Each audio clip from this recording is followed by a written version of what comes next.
Ang kakaiba ng pag-usbong ng hamog na ito. Hindi lang ito lalong lumalapot. Pati ang temperatura ng hangin ay biglang bumaba ng higit 10 degree. Anong klaseng nilalang ito?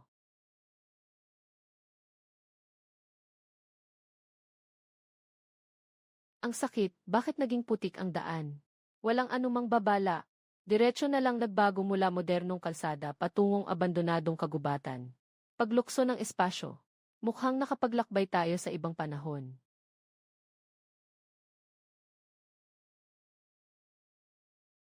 Dahil nandito na tayo, dapat tayong mag-adjust. Una, maghanap tayo ng masisilungan para sa gabi. Nakalawang na malaking metal na gear. May mga bakas ng langis sa connecting rod. At mayroon ding mga piraso ng mataas na densidad na haluang metal. Kakaiba ang pag-unlad ng sibilisasyon dito. Maliwanag na ito ay mga estruktura mula sa sinaunang panahon. Ngunit may mga bakas ng pangunahing mabigat na industriya ng makina.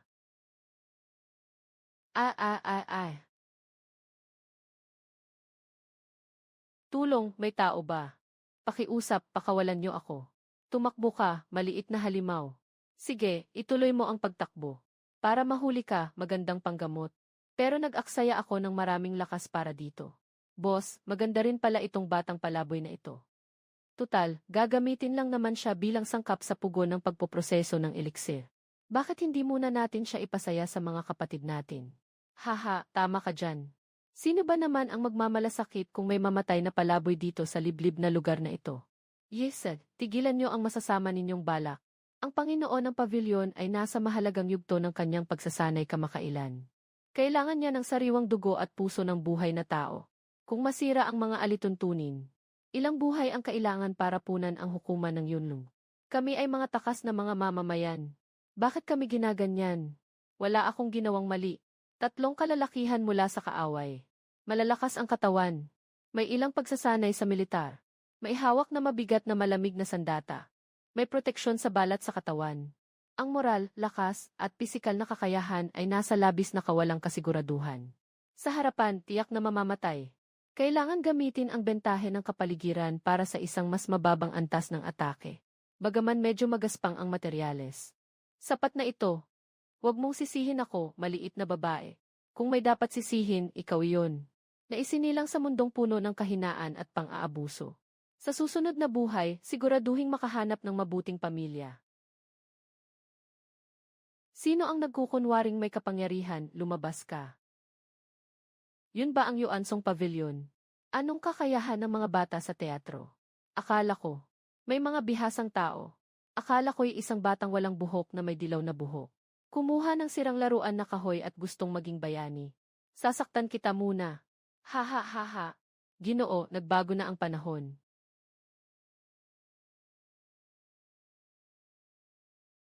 Ang kamay ko. Anong nakatagong sandata? Nakakagulat na kaya mong maglunsad ng walang tigil na pagsalakay. Sa harap ng mga sandatang sunod-sunod ang putok. Walang saysay ang inyong pag-iwas. Hindi na mahalaga ang bilis ng hangin. Mabagal ang galaw ng target. Boss, may kakaiba sa batang ito.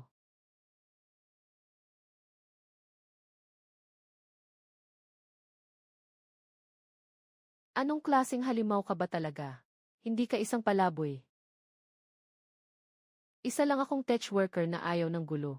Umalis ka na kasama ng mga tao mo. Hayaan mong umalis ako, hahaha. Naka-offend sa Yuansong Pavilion. Akala mo ba makakalabas ka pa sa disyerto na ito?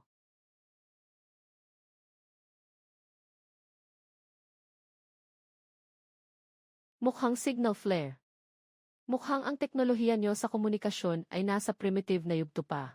Tumawa ka ng todo. Naka-activate na ang panghuli na hanay. Ang makinarya ng digmaan na namumuno sa rehiyon na ito ay darating na agad. Lahat kayo ay mamamatay ng walang libingan. Ha ha ha. Ano nang nangyayari? Bumangon ba ang lupa? Hindi ito lindo. Ito ay mga yapak ng isang sobrang bigat na bagay. Malaki at puno ng kapinsalaan. Medyo interesante. Kaya pala sa panahon ng malamig na armas, nagawa ang ganitong mabigat na industriya. Tapos na, ito ay ang makina ng pagpatay ng yunlong. Tanso ng bundok na baka. Paano makakalaban ang laman at dugo ng tao? Sa ganitong halimaw, patay na tayo. Tumahimik ka, ayaw kong mamatay. Agad na pumunta sa likod ng pinakamalaking poste. Sulong sa atake. May 0.5 segundong pagkaantala sa paglipat ng lakas. Karaniwang sakripisyo ng liksi para makuha ang ganap na lakas ng heavy armor. Sa mga kasukasuan, gumagamit ito ng pinaka-orihinal na mortise at tenon na istruktura. Walang anumang hydraulic buffer system. Bagamat malakas ang pinagkukunan ng kapangyarihan. Ngunit ang mga linya ng paglipat ng enerhiya ay ganap na nakalantad ng walang proteksyon. Sa ilalim ng armor, ang ganitong magaspang na disenyo ng industriya ay talagang hindi kaaya-aya. Tanging puwersa lang ang ginagamit sa mga sirang bakal. Talagang kapag gusto ng pulbura na matulog, may magdadala ng unan. Haha! Nitrato at asopre. Bagamat hindi sapat ang proporsyon ng uling. At magaspang ang mga butil. Basta't makakalikha ng sapat na saradong mataas na presyon. Ang lakas ng pagsabog ay sapat na upang baguhin ang takbo ng laban. Halika, lahat, tingnan nyo rito.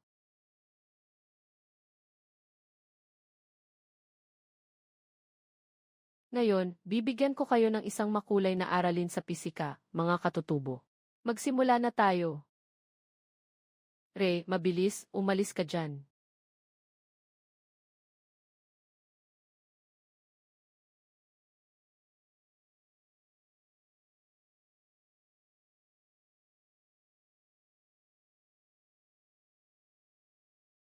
Kahit ang pinakapangunahing prinsipyo ng differential ay hindi na-apply.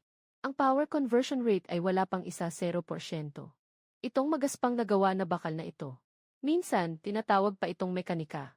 Talagang isang grupo ng mga kaawa-awang tao na nakatingin lang sa langit mula sa kanilang balon.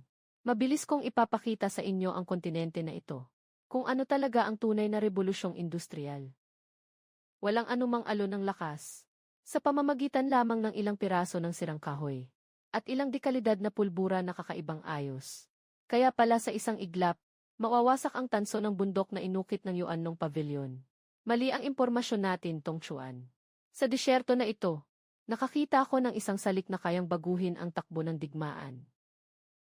2 linggo na ang nakalipas. Gamit ang batong espiritu na ito, binili ko mula sa lokal na dentista. Ang disyerto na ito na may sukat na 10 milya ang radius. Mula ngayon, hindi na ito isang walang may-ari na lupa na basta na lamang mapapabayaan. Kayo ang nagbigay sa amin ng pag-asa na mabuhay sa aming pinakamasalimuot na panahon. Nang dahil sa inyo, si Xiaoya ay handang mangako para sa lahat, na kami mananatiling tapat sa inyo sa lahat ng henerasyon, at magiging inyong mga alaga.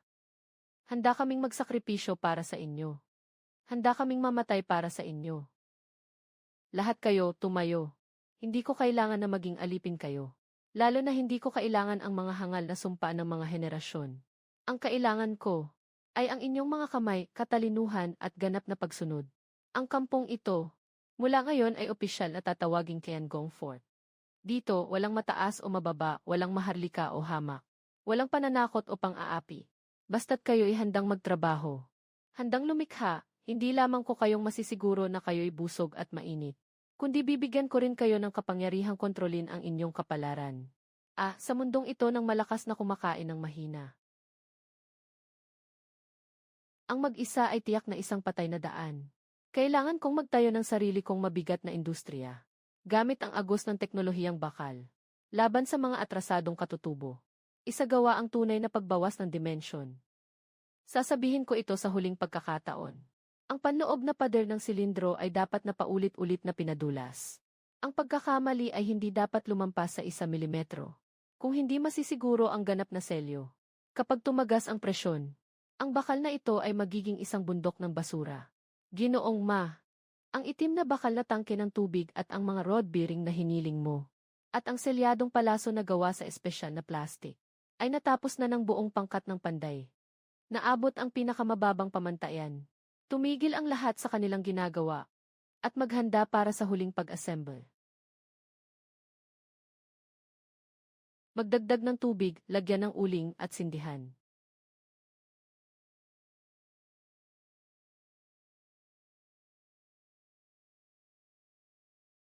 Buksan ang balbula ng makina.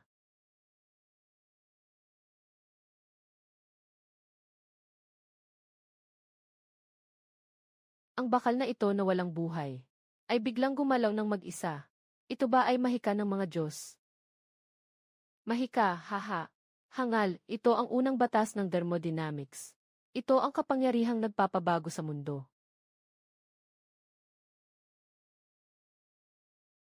Palihim na nag-udyok ng pagsakop, nagtipon ng mga tao para lumaban. At gumawa pa ng bagay na kayang magdulot ng kaguluhan sa langit at lupa. Umuungal na parang kulog na masamang bagay. Sa utos ng pinakamataas na pinuno ng Star Alliance, agad na ibigay ang bagay na ito. Buwagin ang kampo. Patawarin ka sa iyong pagkakasala sa paggawa ng kagamitan. Kung magtatangkang lumaban, patayin ka sa lugar. Hindi ko narinig ang Chancing Alliance. Ngunit, mukhang nagkamali ka sa isang napakahalagang bagay.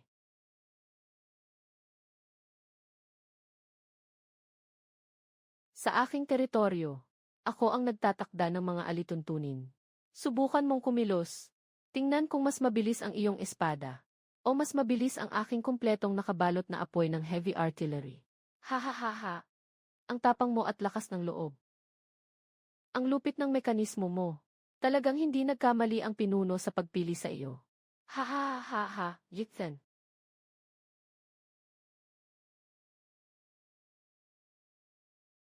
Ang 100,000 hukbo ng yuan ng pavilyon ay tumawid na sa hangganan. Diretso ang kanilang target sa lupang ito. Galing mo gumawa ng bakal na ito, bata. May interes ka bang makipagtulungan sa amin sa Chancing Alliance? Para sa isang malaking negosyo na makakapagbago sa kalakaran ng kontinente. Mukhang kawili-wili ang negosyo ng Chancing Alliance. Ngunit ang 10,000 sundalo ng Yuan Shi Pavilion ay nasa paligid. Para bang pinapasa mo sa akin ang panganib?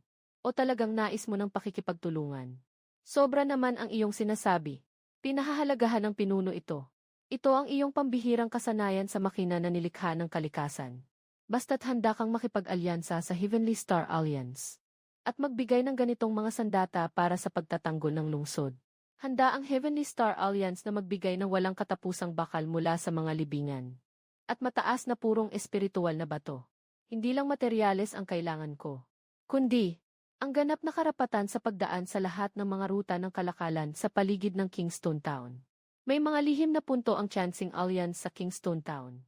Ang bituin na utos na ito ay maaaring mag-activate ng lahat ng yaman ng alyansa sa bayan. Masaya.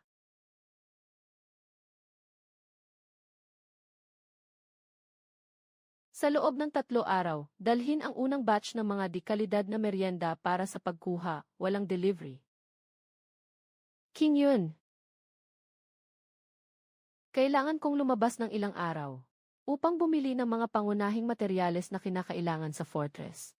Mula ngayon, ang lahat ng mga gawain at depensa ng Tianshang Fortress ay nasa iyong kamay na. Hindi dapat huminto ang apoy. Ang silindro ay dapat na pinapanday araw at gabi. Kung may kaaway na sumalakay, ano ang dapat gawin? Ang hangarin ng Panginoon ng Kuta ay buhay ni King Yu. Kahit na maubos ang huling patak ng dugo, ako ay nangangako na ipagtatanggol ang bawat pulgada ng lupa ng Tianshang Fortress. Mabuti, ang hinaharap ng Tiangong Fort ay nakasalalay sa inyo.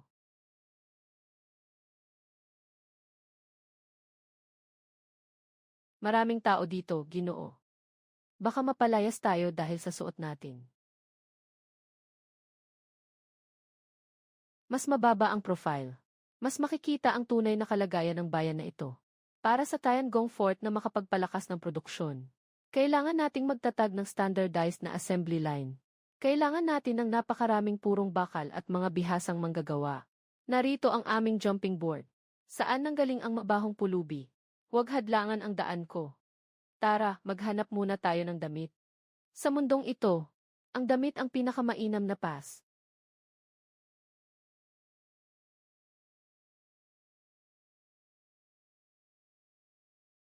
Umalis ka, pulubi. Dito ba ang lugar ninyo para manghingi? Nadumihan ang sutla ng shoe. Kahit ibenta kayong dalawa, hindi pa rin makakabayad. Kami ay nandito para bumili ng damit. Bumibili ng damit sa itsura niyong mahirap. Siguradong kahit sinulid, hindi niyo kayang bilhin. Magsitigil na kayo, may-ari. Ganito ba talaga kayo magbukas ng tindahan?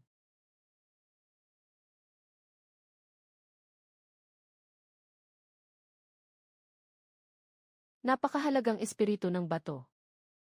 Ang may-ari na ito, tiyak na ito ay peke. Nabulag ang iyong mga mata. Ito ay kayang bilhin ang kalahating kalya natin na hard currency.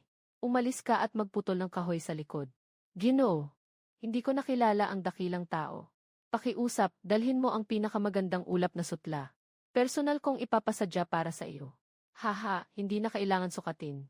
Ayon sa ating mga sukat, kumuha ng 2 set ng pinakamagandang tela na nakahanda na. Ihanda rin ang mainit na tubig para sa paliguan at ipadala sa tavern sa kabila. Ang natitira, sa iyo na.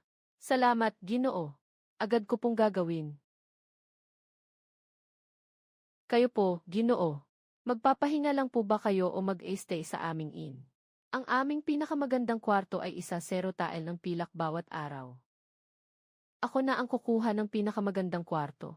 Huwag hayaang may istorbo sa amin. Sige po, 2 kagalang-galang na bisita, sa itaas po ang inyong kwarto.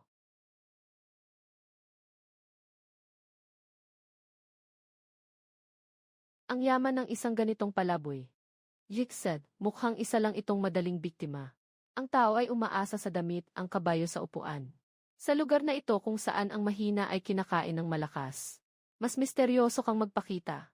Mas hindi maglalakas loob ang iba na kumilos laban sa iyo. Tara na, oras na para gawin ang totoong layunin natin. Ang tindig na ito, baka isa siyang tunay na disipulo ng isang malaking sekta. May gusto sanang itanong sa iyo ang may-ari. Mayroon bang minahan sa paligid na kayang mag-produce ng maraming purong bakal? Ay, Ginoo, kung gusto mong bumili ng purong bakal. Tama ang tinanungan mo. Ngunit ang mga minahan ng ginto sa paligid ay kadalasang kontrolado ng isang grupong tinatawag na itim na buhangin. O, mga simpleng tulisan ang may ganitong uri ng estratehikong yaman. Walang pakialam ang gobyerno. Ano man ang gawin. Ang lider ng itim na demonyo ay napakamasungit. May ilang daang mga takas sa kanyang mga kamay. Mas nakakatakot pa ay. Narinig kong may lihim silang kasunduan sa Yuanshan Pavilion sa Hilaga. Sino ang may lakas ng loob na makialam sa kanila? Kamakailan, may ilang mga ahensya ng bodega na hindi naniwala sa masama. Kaya't ang mga tao at kargamento ay pinutol at ipinakain sa mga aso. Nakakatuwa ang mga alagad ng Yunlong. Nangangamba ako na hindi sapat ang bakal ng tangbo. Dahil mga aso ng Yunlong. Kaya't sa ganitong itim na pagkain, wala akong dapat ipag-alala.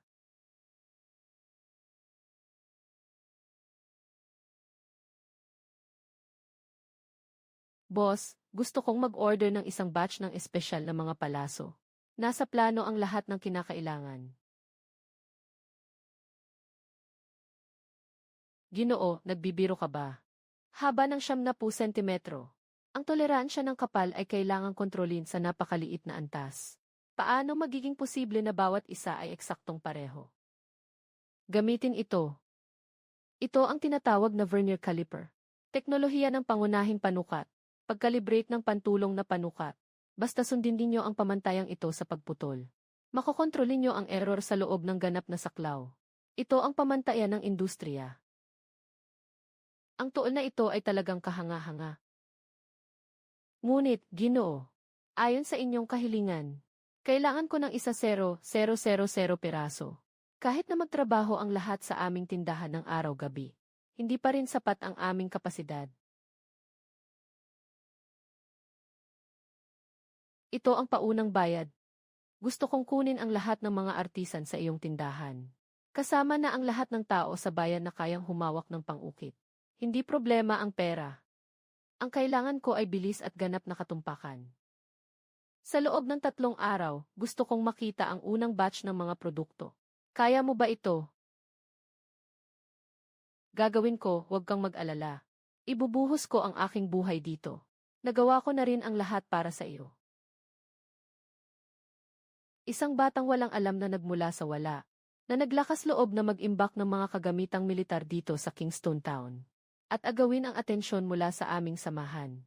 Paalalahanan ang mga gwardya. Bumisita tayo sa tanging tupa ngayong gabi. Ako po si Wang Tong, tagapangasiwa ng Kingston Chamber of Commerce, na nag-aaksaya ng pera sa bayan. Pagbili ng mga espesyal na kagamitang militar. Ito ay labag sa mga pamantayan ng ating Kingston Guild. Pamantayan. Walang sinuman sa mundong ito ang makakapagpigil sa akin. Sino ka para maging mapagmataas? Akala mo ba dahil sa ilang salapi? Maaari kang maglakad ng walang takot sa Kingston Town.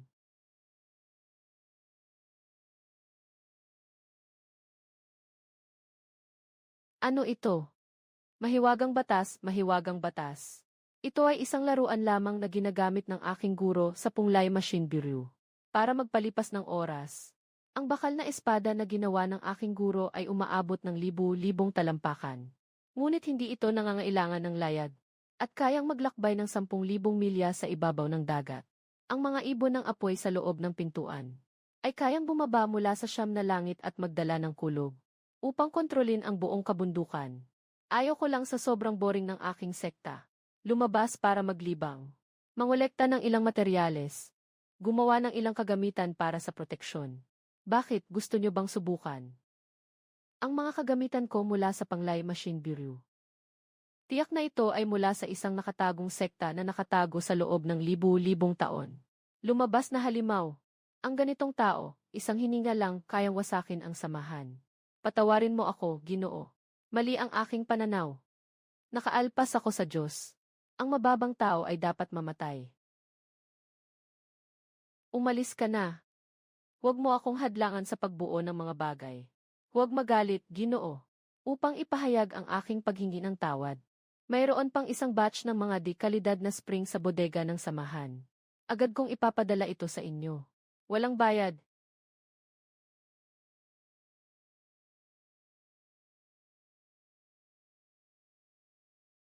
Napakakakaiba ng bagay na ito.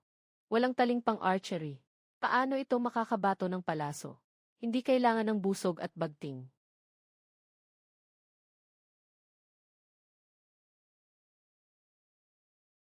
Ang presyon ng hangin ang pinaka-perpektong lakas. Itim na bandido. Panahon na para suriin ko ang aking bakal na mina.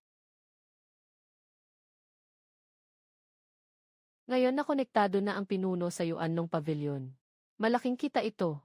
Narinig ko halos hindi na magkasya ang bakal sa bodega. Hihi! Tama nga. Sa gabi, paghahati-hatian ang nakuha. Kailangan kong pumunta sa bayan. Bibili ako ng 2 magagandang babae. Sobrang dami ng tao ng mga benefactor. Paano tayo makakapasok? Dadaan tayo sa pangunahing pintuan. Nagbago na ang panahon, mga katutubo.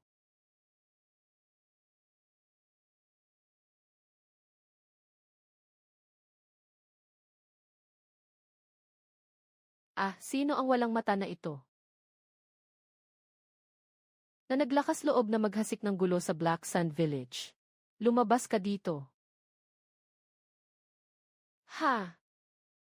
Ha ha ha, isa lang pala siya.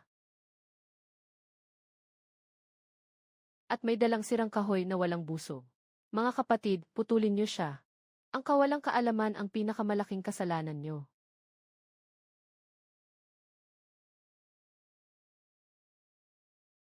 Ano itong lihim na sandata? Halimbawa, saan nanggaling ang mga basura na ito na naglakas loob pumatay sa akin? Mga kapatid ni Heisha, babasagin ko ang iyong mga buto isa-isa. Lumabas na ang malaking boss. Tama lang, susubukan ko ang lakas ng pinakamataas na presyon.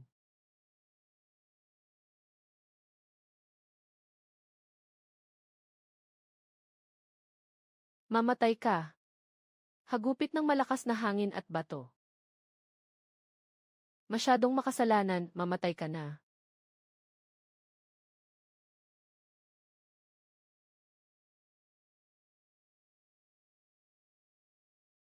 Impossible.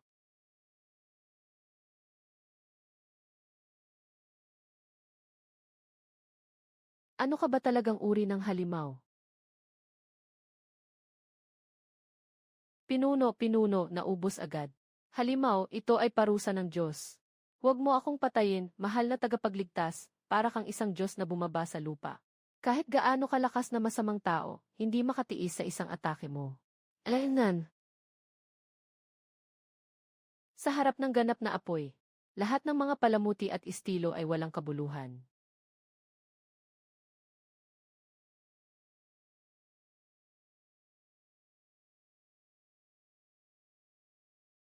Panginoon mo Feng, dumating ka ng huli.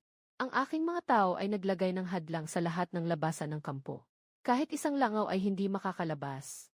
Dumating ka sa tamang oras. Mo Feng, ipagawa mo sa mga tao mo na itali ang lahat ng mga bandido na ito. Kulang ang tiyangong fortress ng libreng manggagawa. Susunod po ako. Panganib.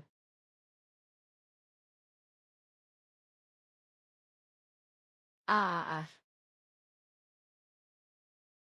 Maganda ang katawan niya.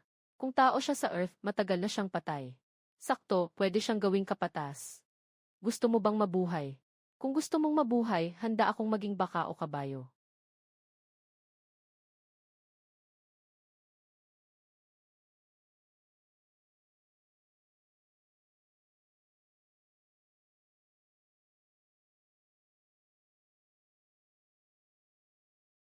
Anong ininom mo sa akin?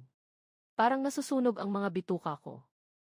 Ito ang tinatawag na pait na tubig. Ito ang pinakamataas na laso na espesyal na ginawa ng Tiangong Bao. Walang ibang antidote kundi ang akin. Pagkalipas ng 7 araw, ang iyong mga laman loob ay magiging isang patak ng mabahong dugo. Isusunod ako sa inyo. Lahat ng kayamanan ng Black Disc Camp ay sa inyo. Magandang trabaho, Mo Feng. Pagsaluhan mo siya. Huwag siyang mamatay masyadong mabilis. Maging tapat ka. Ngayon, ilabas mo ang lahat ng lihim mo sa Yundan's Pavilion. Ibigay mo ng buo. Ginoo. Ang mga tao sa Yundangi ay hindi talaga interesado sa atin. Binigyan nila ako ng malaking halaga ng mga supply. Para lang makuha ang atensyon ng Tianqing Alliance. Pagsalakay mula sa isang panig. Sino talaga ang kanilang tunay na layunin? Ito ay ang pangunahing transportasyon ng Tianqing Alliance.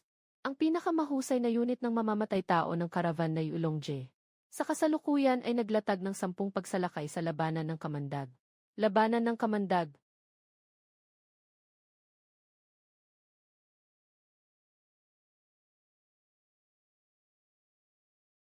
Diyos ko, ang dami.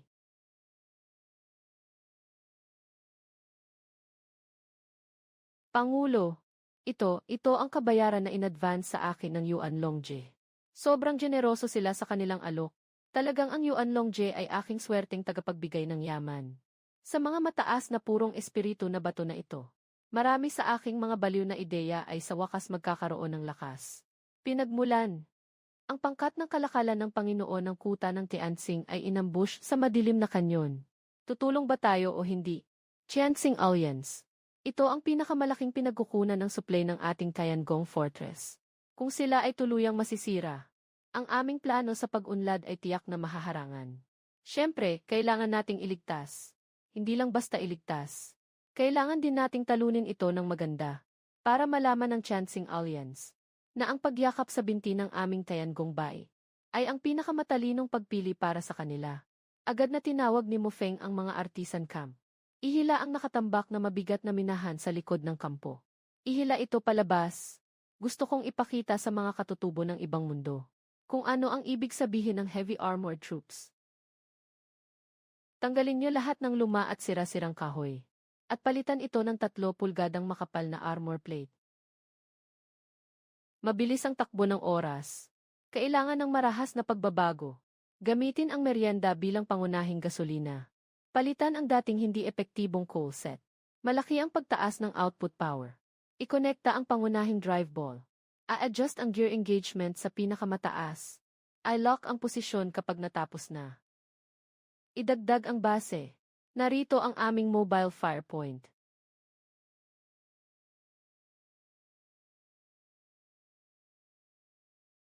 Buhay siya ay biglang gumalaw. Ito ay talagang isang himala.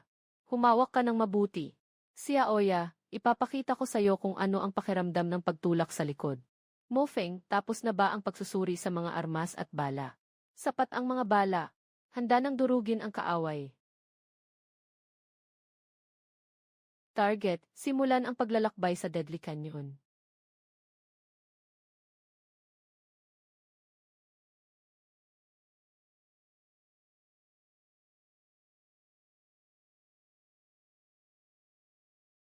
Tigilan na ang pakikipaglaban. Mga alagad ng Chansing Alliance. Ngayon, dito ang magiging libingan ninyo. Hahaha, Yuanlong Pavilion. Naglakas loob kayong mang-ambush. Sa pangunahing karavan ng Chansing Alliance. Hindi kayo palalampasin ang pinuno. Patayin silang lahat. Walang natira. Lahat ng kagamitan ay nasunog.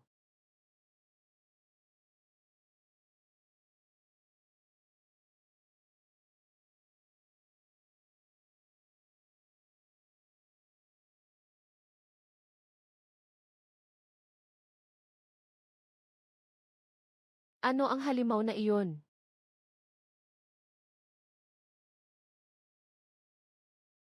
Pumasok na may pagdulas. Yuha!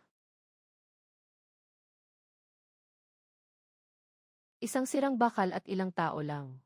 Nangangahas pang makialam sa mga bagay ng lounge. Durugin niyo sila. Simulan ang taktikal na paglilinis. Mo Feng, sa direksyong 1-0-0. Agawin ang mataas na punto sa kaliwa. Magtaguyod ng magkakakross na apoy. Nakatanggap,